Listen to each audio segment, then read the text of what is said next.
I'm Denise Marti. I'm the head of school and founder of Providence, a Christian Montessori community.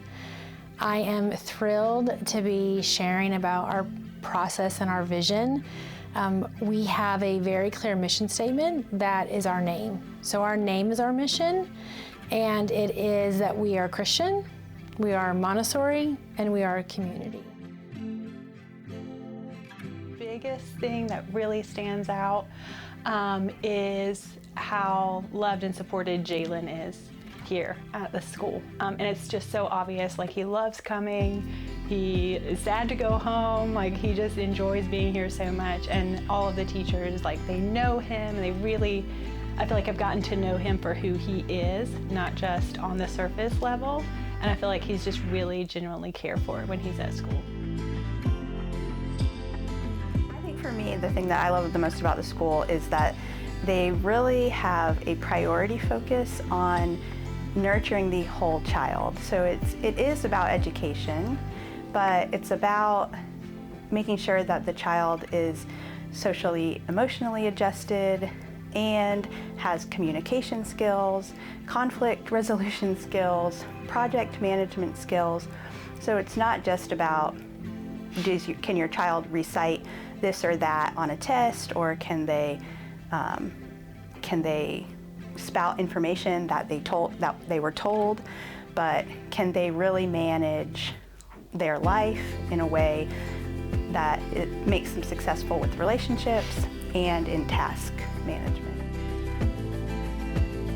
I think honestly, just the fact that I was given the opportunity to grow, being in a public school, it was very, linear. Do your work, be quiet, don't talk with other people, get the job done exactly how we tell you to get it done. And here I was given freedom just to learn a little, as I was learning how to do work, I was learning about myself too. Learned how to do things my way and learned how to just handle life the way that I need to handle it.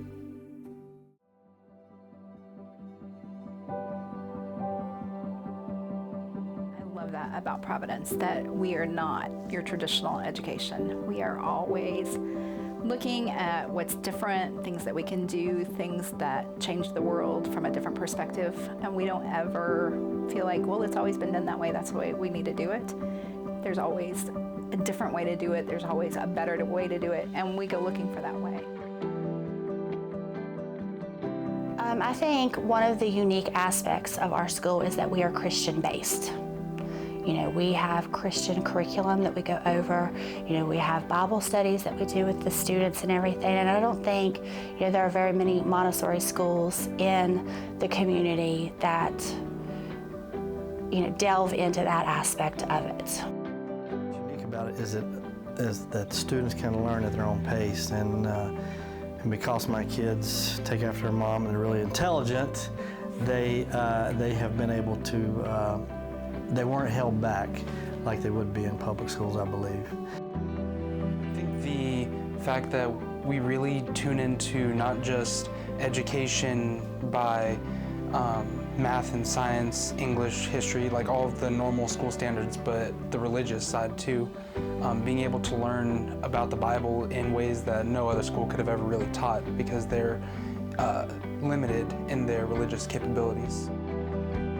It was a strange feeling walking up onto campus because I remember our first day, there were parents that were dropping off their kids, and the kids would come and run to the parents and give them hugs. And I was like, this is strange. This is like a utopia. I felt like I was in a movie watching the kindness and the enthusiasm to be at school. That's not normal. They love to be here. We're Christian first, which means that we love God with all our heart, soul, mind, and strength. We love our neighbors as ourselves, and the Bible is our roadmap to life. And that's just really critical because a biblical worldview is a solid worldview. It's an extremely strong foundation for our kids to be grounded on. And it's really important because it incorporates the awe of God and wonder of God. It incorporates the need to love others and to honor ourselves. I love that it says, the Bible says, love your neighbor as yourself, which means you also have to have respect for yourself, and that's so essential. And then the fact that it's grounded on the Word of God. That is something that is not going to change in this ever-changing world. So we're a unicorn in Montessori schools anyway because we are Christian, but we're even a unicorn as far as Christian Montessoris go because we put Christian through everything. We talk about the Bible every day. We talk about God in almost everything we do. We are teaching the kids how to pray. We're teaching them that there is a creator out there that loves them more than their parents could. And the favorite part of their day is Bible study. I think God put us here in this school with these kids, with this staff, with these parents, very deliberately.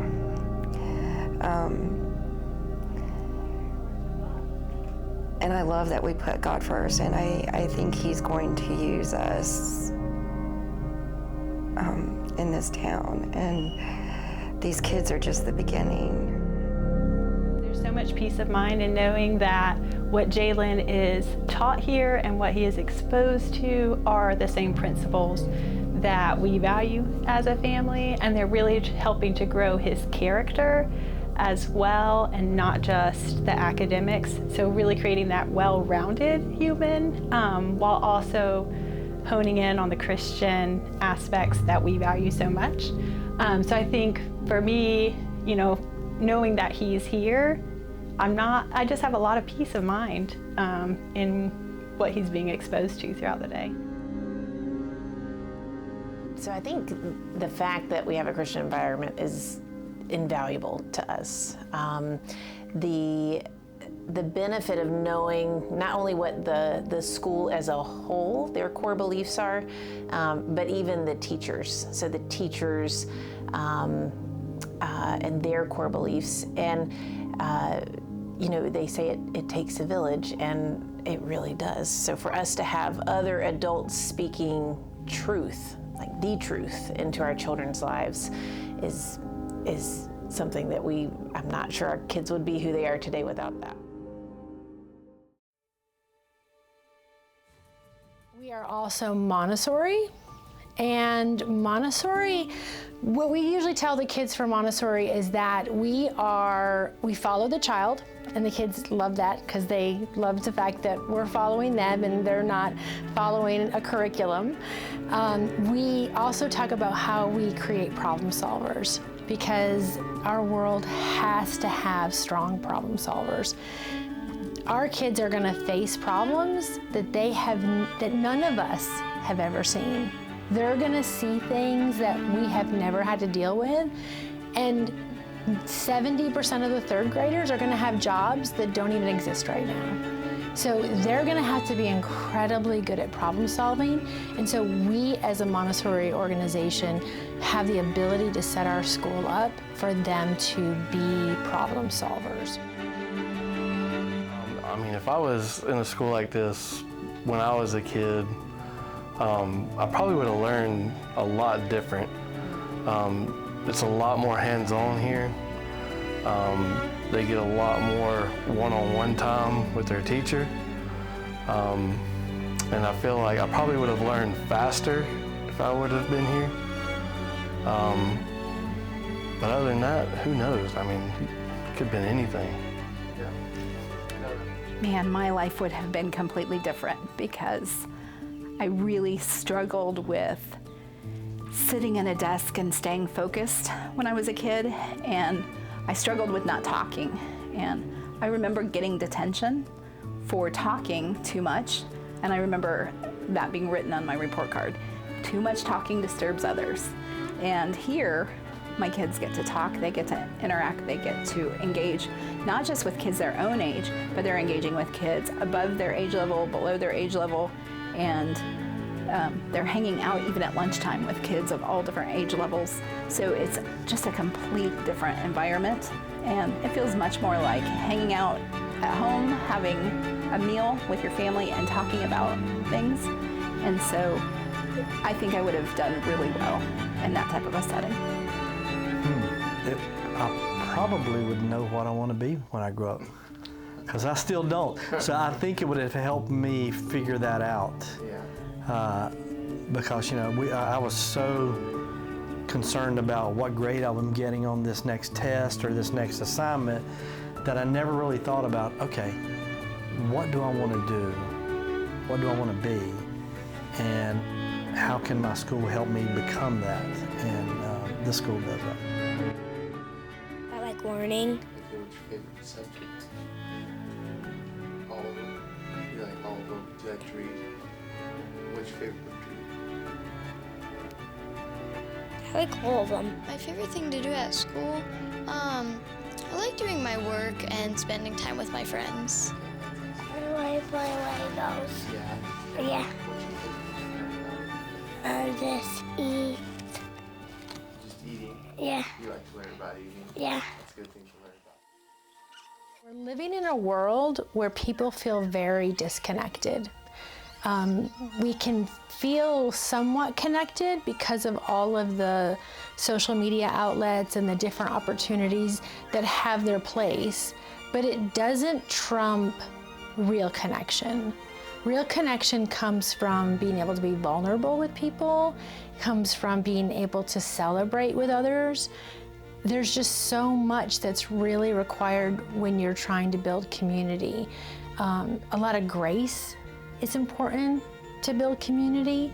And so our kids learn that 3 parts of community for us is we see you, we honor you, and we care. So we see you not just as a number in our classroom, but we see that God made you special. You are unique, and we see the uniqueness of what God put in you. The favorite event, obviously, for any dad is the Daddy's Art Show. You come in, you see all the hard work your kids did on all their projects and their art they made.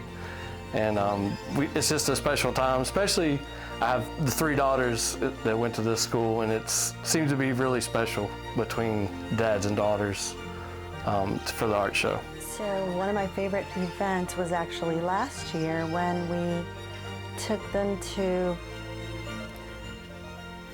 it was like a farm or maybe the zoo, and the kids were excited to learn about all the animals. Some of the parents were accompanying the children. We learned along with the kids. We just have a lot of family time with them, so that was one of the best experiences for me, that I get to come with Freddie or Alex to some of their events. Favorite trip? One of the school trips, I liked going to the Ark a few years ago. That was fun. Lazy Five Ranch was also fun. To Lazy Five Ranch. We went on a wagon and saw all the animals. The Lazy Five.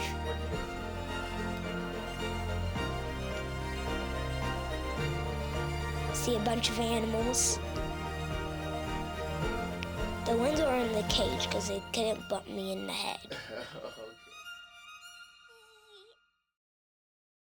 And then we also spend an enormous time on social emotional development. The #1 thing that Generation Z wants right now, their #1 priority right now is to be emotionally healthy. We live in a really, really challenging world just by the mere fact that we're having to process so much information every day. And so our young people are realizing emotional health is #1. And so that doesn't come overnight. You have to train for that. You have to be in environments where you're able to make mistakes. Failure is not final, and our kids learn really early that it's okay to make mistakes. And not only is it okay, but you should be making mistakes. Because if you're not making mistakes, you're not really learning from them. The other part of social emotional development is learning how to take critique from other people. So our kids learn, it's okay if I look at you and say, I didn't like what you did, and here's why, and this is what I'd like you to do differently next time. They have to know how to take that feedback in and grow from it. And they also have to know how to give that feedback. If they're going to be in a leadership role, they have to understand how to give constructive feedback and not hold things in. So our kids really learn incredible communication skills, and they also learn conflict management. Conflict's going to come, especially if you're in a growing environment. And so that is a lot of the focus for our social emotional. And that's part of what we consider Montessori education, because it's real world education. Because the teachers here, when their students are having bad days, or they may be having those areas that they're having problems in, they pull them to the side and do you need to talk about it? And they will literally sit there and talk about anything that is going on or troubling them, the reason why their actions might, be a little distraught that day. So I'll say is a great thing that they do, because they really take the time to actually get to know their student, and so they know the things that are bothering them, and they can really talk them through it. But not only that, the kids here, they're learning to solve conflicts with their friends, because they're using the skills that the teachers are instilling in them, so they can do peaceful conflict resolution with their friends, or even help other friends in the classroom solve conflict. Because we've had kids where they see something that's going on, they know it's not right, they step in and they give their suggestions to their friends, this is maybe we should try to do this. It's not just all about academics, because at a lot of other schools, they just kind of ignore problems and interpersonal relationships. But I always excelled in school, and definitely the thing I needed help with more than schoolwork was making friends and my relationship with people in general. And I had some issues with some kids in my class, maybe in 4th or 5th grade, and generally I had help with that, and I wasn't just alone, and I had someone to talk to about it. Miss Denise was great at kind of resolving the issues. So I think one of the biggest strengths of Providence, hands down to me, is the fact that they focus on the whole child. I think in traditional education, it is how are you doing academically, and or how are you doing on the sports team? And the emotional skills, the social skills, the conflict resolution skills are totally forgotten and missed. And what I see with my own children, what I see with the other children that attend this school, is that there is so much focus on integrity and honesty and communication, and again, conflict resolution, and how do we create these wonderful humans that can go into society and make a positive difference.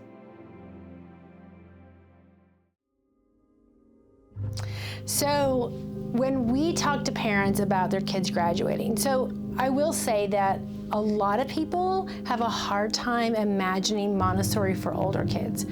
And that's one thing we're really trying to help people understand, is that older kids need the hands-on learning, the individualized learning, and the social emotional development. They need those things. And so we try to help our parents understand that when you bring your child here, we want you to imagine them on graduation as this incredible tree. And the tree has deep roots of community that they've built and character that they've built. These are things deeply rooted in them. They know who they are, and they have built the kind of community and relationships that will last a lifetime. And they have this trunk and branches that are full of the skill sets that they need.